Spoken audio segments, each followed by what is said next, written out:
Le collectif antinucléaire des Bouches-du-Rhône vous présente sa demi-heure radioactive de contre-propagande sur le nucléaire.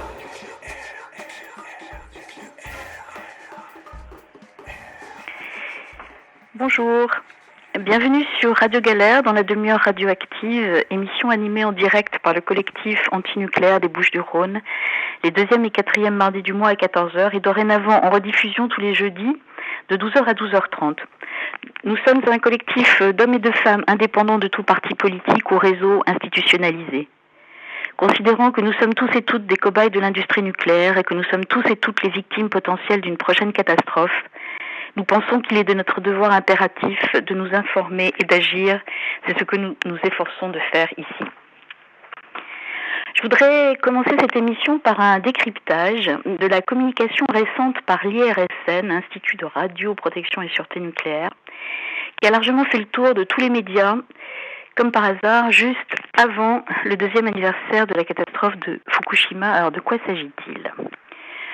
Selon une étude de 2007 réalisée par l'IRSN, un accident nucléaire grave en France coûterait 480 milliards d'euros.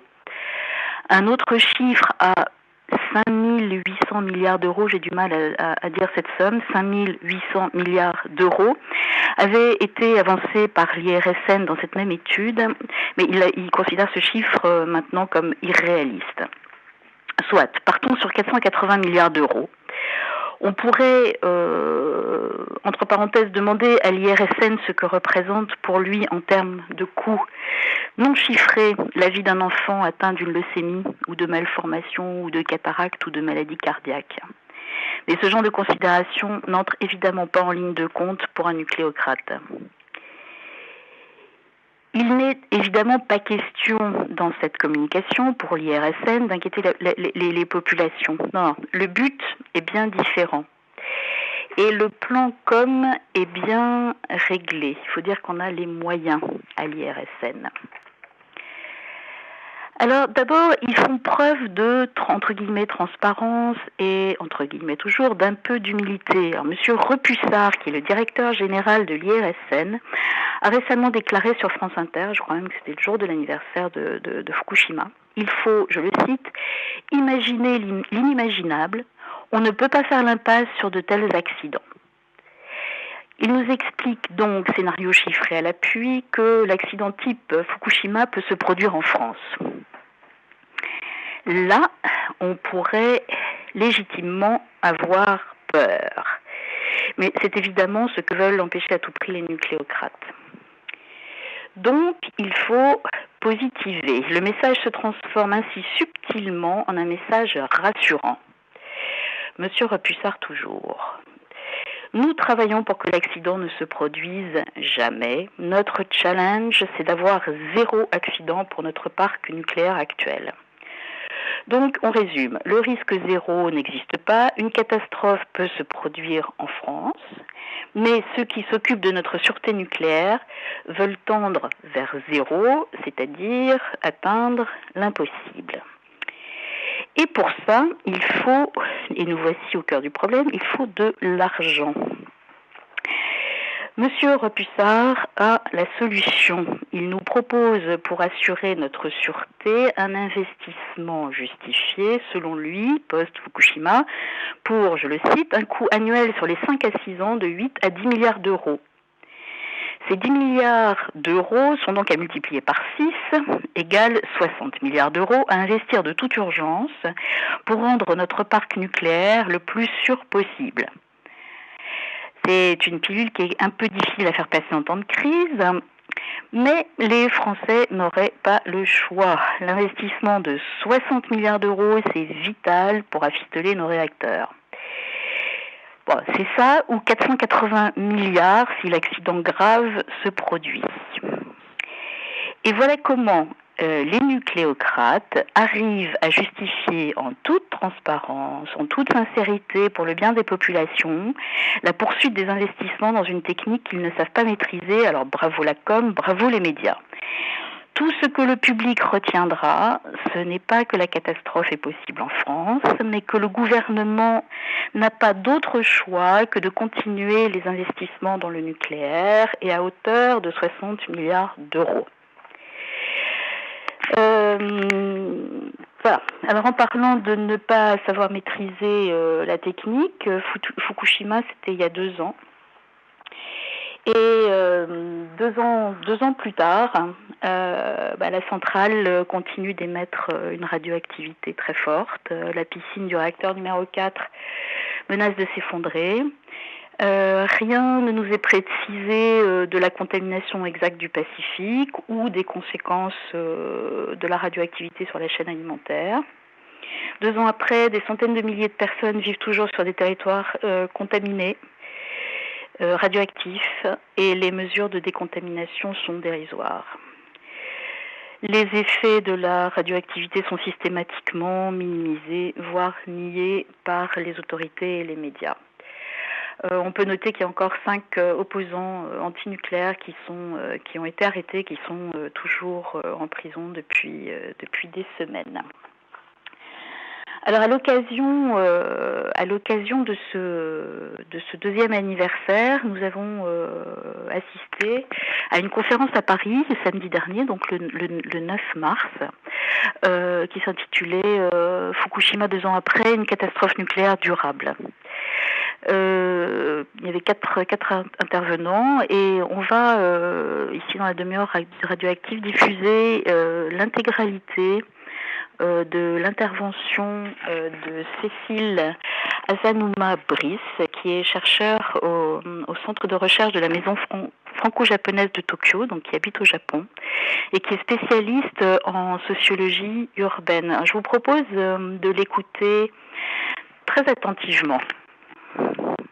Je vais présenter une analyse un petit peu plus politique de la situation. Vous savez que le 16 décembre 2012, les 46e élections à la Chambre des représentants ont restauré le Parti libéral-démocrate de Shinzo Abe, vous en avez entendu parler, qui prône une continuité du programme nucléaire, à savoir donc le redémarrage des centrales inactives depuis la catastrophe, puisque seules 2 centrales ne fonctionnent aujourd'hui sur les 54, ainsi que la construction de nouveaux sites. Je vous rappelle que le mois prochain, Areva prépare un départ de MOX pour le Japon et qui nous annonce le redémarrage de 6 centrales. La situation serait donc désormais sous contrôle ou entendrait à l'aide, si l'on en croit le thème de la conférence de l'AIEA, l'Agence internationale de l'énergie atomique, qui s'est déroulée les 15 et 16 et 17 décembre 2012 à Fukushima, soit la sécurité nucléaire. Ici, on n'entend plus parler que de sécurité. Parce qu'en fait, c'est bien ce qui interroge la population, c'est ce qui nous interroge tous ici. Est-ce qu'on vit en sécurité et cela bien au-delà des frontières japonaises. Je suppose que c'est ce qui a interpellé également en France. Cette question est fondamentale puisque, en fait, elle met en jeu la crédibilité du système qui est mis en place pour assurer tout simplement la protection humaine. Sait-on gérer un tel accident? Sommes-nous dans la capacité de protéger les populations où qu'elles se trouvent face aux accidents nucléaires? Un des rôles premiers de l'État, qui devrait être la protection de sa population, est questionné par cette décision d'une poursuite du nucléaire dans la situation actuelle, parce que cette volonté de continuer à tout prix prend aujourd'hui des formes qui mettent en évidence un ébranlement du système démocratique. C'est ce que je vais vous montrer. Je vais donc procéder chronologiquement. Le 25 octobre 2012, lors d'une présentation à Sapporo, Hokkaido, le monsieur que vous voyez là sur cette première slide, c'est monsieur Matsumura Akiyo, qui est un ancien conseiller de l'ONU, qui vit aux États-Unis, et qui met en garde la population après avoir pris connaissance du contenu de la piscine en équilibre au-dessus du bâtiment 4 de la centrale de Fukushima. La situation de cette piscine n'a toujours pas changé aujourd'hui. Elle contient, je vous rappelle, 1535 barres de combustible nucléaire, équivalent à 10 fois la quantité présente lors de l'accident de Tchernobyl. La chute de cette piscine, qui pourrait être déclenchée par un tremblement de terre de niveau 5 sur l'échelle de Richter, reviendrait à une explosion équivalente à 5005 fois la bombe atomique d'Hiroshima. Je sais que vous en avez entendu parler dans les journaux français, mais je me permets de le rappeler parce que ça nous semble assez important. Et la réaction en chaîne qui s'en suivrait rendrait un territoire de 3000 km inapprochable par l'homme. Monsieur Matsumura nous déclare: je suis allé rencontrer vos représentants politiques, vos parlementaires, vos élus. Ils ne m'ont pas écouté. La situation est très grave. C'est à vous d'assurer maintenant votre protection. Le 1er novembre 2012, le détournement du budget de la reconstruction par le gouvernement japonais lui-même a été rendu public. Le 6 novembre, le parlementaire, M. Kawata Shunichi, fait une déclaration détonnante à la Diète, incriminant le vol dont la population est victime, d'autant que ces fonds auraient dû être utilisés à la mise en œuvre de la loi sur la protection des enfants et sur le refuge qui a été votée en juin dernier et qui n'est toujours pas appliquée. Il fustige: un État qui n'est pas en mesure de protéger sa population n'a pas lieu d'être. Le 26 novembre 2012, dans une conférence de presse donnée à Tokyo, M. Arnan Grover, il est rapporteur spécial sur le droit de toute personne de jouir du meilleur état de santé physique et mentale susceptible d'être atteint. C'est un bien long titre. Et après avoir montré du doigt le fait que les autorités n'avaient pas fait de distribution de pastilles d'iode aux populations après l'accident, que les mesures de contamination effectuées par le gouvernement étaient faussées, après avoir mis en question le fait que le gouvernement incite les familles dont les enfants ont des nodules sur la thyroïde à ne pas faire un second examen médical de confirmation, après avoir dénoncé les politiques de désencouragement au refuge, il déclare: je demande instamment au gouvernement de veiller à ce que les personnes concernées, en particulier les groupes vulnérables, soient pleinement impliquées dans tous les processus de décision. Enfin, dernier point, dernière information, le 9 décembre 2012, vous savez peut-être que le professeur Masaki Shimoji, qui est professeur associé à l'université d'Osaka, a été emprisonné pour avoir marché sur les rails de la ligne de chemin de fer de la gare d'Osaka afin de marquer son opposition à l'accueil des débris contaminés dans la commune d'Osaka. Alors dans les faits, que se passe-t-il ? Une vaste politique incitant la population à oublier l'accident et à faire que les populations retournent vivre sur les zones contaminées a été mise en place. Récemment, de nombreuses études Fukushima, vous en avez peut-être entendu parler, ici nous on n'entend parler que de ça, évoquent la méthode de la résilience comme une solution. Le dernier livre blanc du ministère de la Recherche, c'est celui de l'Éducation, que vous voyez ici, est titré Toward a Robust and Resilient Society. À l'origine donc, qu'est-ce que ça veut dire que le terme de résilience? Et d'où ça vient? Bien, ça vient de la physique et non pas de la psychologie, comme on le dit. Au départ, c'est un terme qui vient de la physique et il désigne la résistance d'un matériau à un impact extérieur. Les premières expériences dans le domaine de la psychologie, elles datent de 1939-1945 et elles ont été faites par Werner and Smith. Je vous donne des informations précises parce que je crois que c'est ce dont on a besoin aujourd'hui. C'est Boris Cyrulnik qui développe ce concept de résilience en psychologie via l'observation des survivants des camps de concentration et de divers groupes de personnes, incluant les orphelins en Roumanie et les enfants de la rue en Bolivie.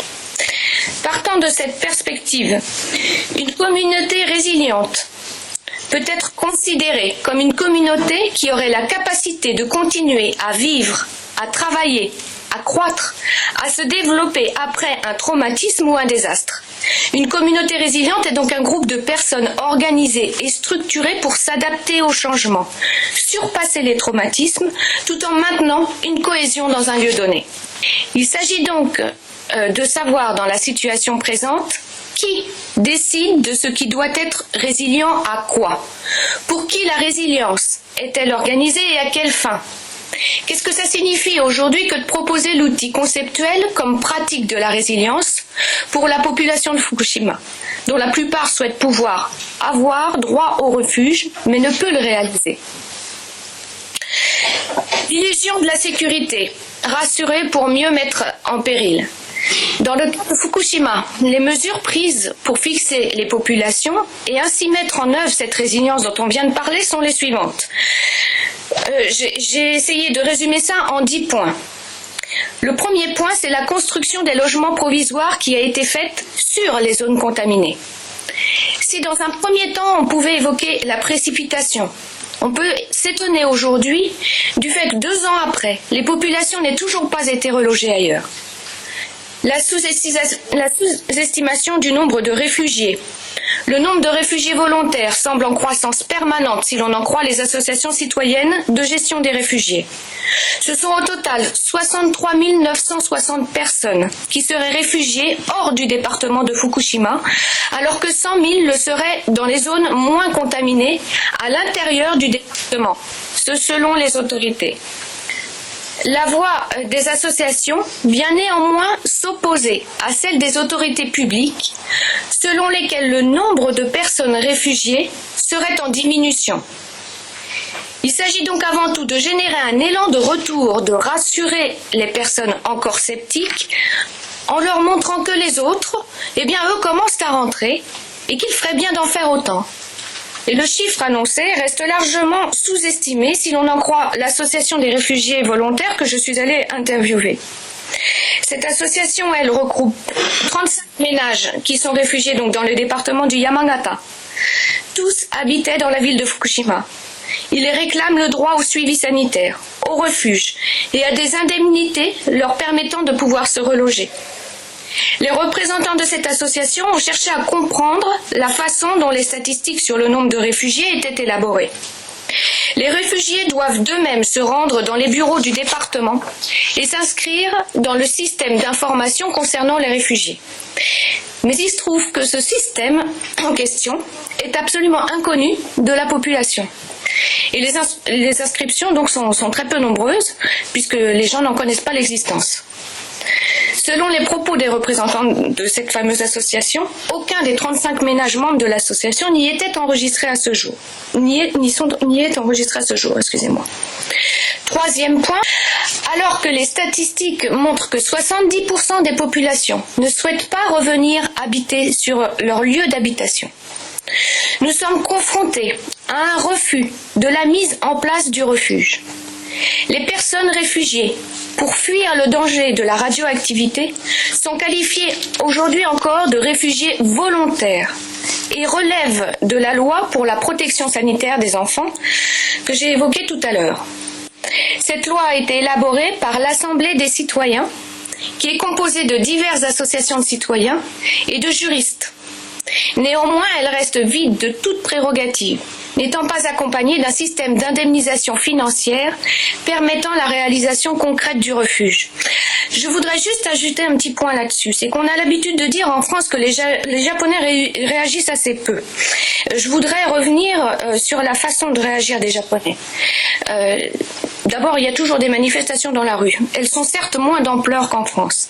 Ici, on a l'habitude de parler peu, mais d'agir beaucoup.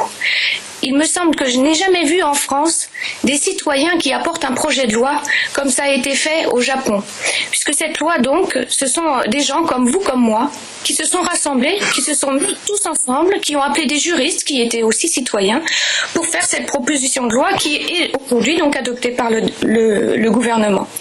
C'est le quatrième point qui vise toujours à la résilience, soit la gratuité du suivi sanitaire assurée que si l'enregistrement de la résidence dans le département de Fukushima est maintenu. Cinquième point, la fin de la gratuité des logements publics qui était mise à disposition dans les 23 départements. Sixième point, par contre, on a ouvert la gratuité des logements publics dans le département de Fukushima. Sixième point, les aides sont programmées pour le refuge dans le département de Fukushima. Septième point, parmi les autres mesures visant à promouvoir la renaissance du centre urbain de la ville de Fukushima, des événements culturels sont organisés chaque week-end. Huitième point, La mesure, puisque la mesure rassure. Donc on a instauré des postes de mesure de la contamination au sein du département, qui sont installés à plus d'1 mètre du sol. Un enfant ne fait pas 1 mètre, je vous le rappelle. Ces postes de mesure sont sur des plaques de fer. Il y a des nettoyages fréquents qui sont faits autour, produisant ainsi des chiffres inférieurs à la réalité dans le but de rassurer les habitants. 9e point, le nettoyage, la décontamination. Alors moi, c'est ce que j'appelle le nettoyage des esprits. Je suis pas du tout d'accord sur le fait qu'on puisse avoir l'illusion que le nettoyage, la décontamination est possible. Et je vous assure qu'après avoir interviewé des gens sur place, la population n'est pas du tout non plus. Une vaste campagne de nettoyage des sols a été lancée. Selon le rapport du 29 octobre 2012 relatif à la reconstruction de Fukushima, réalisé par les services du département, ce ne sont pas moins de 3 milliards d'euros qui y seront consacrés. Donc on n'a pas de budget pour la loi de protection des enfants, mais pour le nettoyage, on en a. Aujourd'hui, l'efficacité de ce nettoyage reste en cause. C'est pas moi qui le dis, ce sont des spécialistes du nucléaire, notamment Bruno Charéron de la CRIRAD, et puis Wataru qui l'a accompagné dans cette mission du CRMS, qui via l'exemple de la maison de monsieur et madame Okawara à Oguni, dans le district de Date, montre que les travaux de décontamination ne permettent pas de résoudre totalement les problèmes. D'abord, parce que même si les environs immédiats d'une habitation sont décontaminés, ce n'est pas le cas des lieux de travail des personnes, des champs et de l'environnement global. C'est impossible. Ensuite, parce que même en se focalisant sur la seule maison d'habitation, il est pratiquement impossible pour les territoires fortement contaminés de ramener des taux de radiation au niveau naturel. Rappelons que les travaux de décontamination consistent à passer les maisons au jet d'eau, on l'a dit, à couper les feuilles des arbres et à racler quelques centimètres de terre entreposés dans des sacs qui sont amoncelés de part et d'autre du département. Si le taux de décontamination baisse donc sur le moment, il remonte à la première pluie. Le nettoyage d'une habitation revient en moyenne à 4 720 € et pour les habitations individuelles est à la charge de l'habitant. Autant dire que c'est aujourd'hui un marché fabuleux qui s'est ouvert pour la main-d'œuvre du bâtiment, une aubaine qui permet enfin de sortir de la crise de la construction qui sévit au Japon depuis 2007. 10e point, la minimisation des risques sanitaires par les enquêtes dont les résultats sont sous-évalués.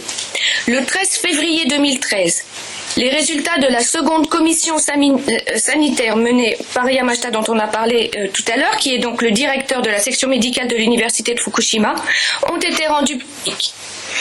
Il en résulte l'opération de cancer de la thyroïde déclarée chez 3 enfants d'en moyenne 15 ans et la suspicion de cancer chez 7 autres sur un échantillon de 38 000 personnes. Le taux naturel de cancer de la thyroïde chez l'enfant est de 1 à 3 sur 1 million. Malgré cela, ou en raison de la perspective d'un trop grand nombre de cas de cancer de la thyroïde, le gouvernement japonais a aujourd'hui pris la décision de limiter dorénavant les enquêtes sanitaires à certains lieux de provenance des habitants et certaines classes d'âge.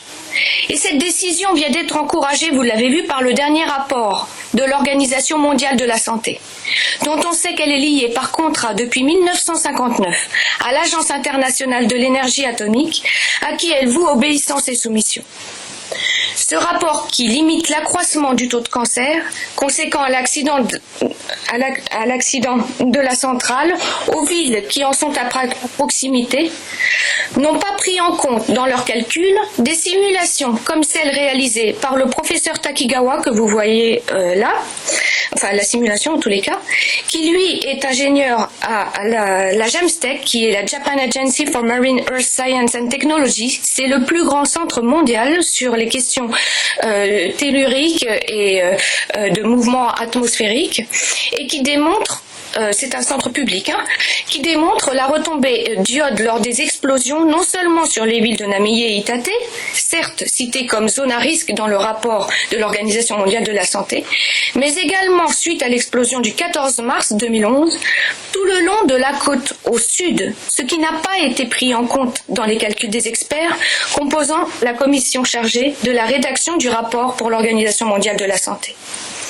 Enfin, ma conclusion, je dépasse un petit peu, mais il me semble que c'est important. Parmi les personnes réfugiées que nous avons interviewées lors de notre enquête pour un rapport que nous avons rendu au CNRS en décembre 2012, un certain nombre d'entre eux ont fait référence à l'Holocauste de la Seconde Guerre mondiale pour décrire la situation actuelle.